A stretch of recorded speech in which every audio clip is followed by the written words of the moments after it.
So, ayan guys, yun. So, inano ko na yung camera ko. So, ayan guys, kumukulo na siya. So, pwede na nating ilagay yung tilapia. Ayan. So, gamit tayo ng tong. Kasi, kailangan, pag magluluto tayo, always malinis ang ating mga ginagamit. Ayan. So, bali 2 piraso lang to guys. Tapos, pinahati ko lang sa gitna. Ayan. Tingnan mo guys ha. So, yan. So, hinaan ko ng konti yung apoy guys. Kasi parang medyo malaki. Malakas yung apoy ko. Ayan.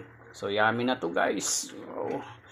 Kunting oras na lang kami kakain na. So, gamit tayo ng medyo malalim na sandok guys.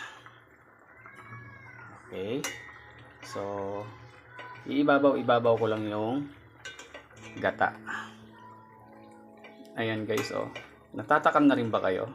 Ako din, takam na dito sa aking niluluto.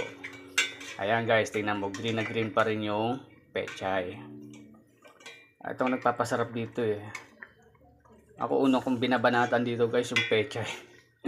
Yung gulay. Ayan. Oh God, sarap. So, hindi mo na kailangan magdagdag pa kung ano-ano pang ingredients. Dahil sa mahal ng ingredients guys, naku, wag ka nang sa kanila kapag medyo mura na.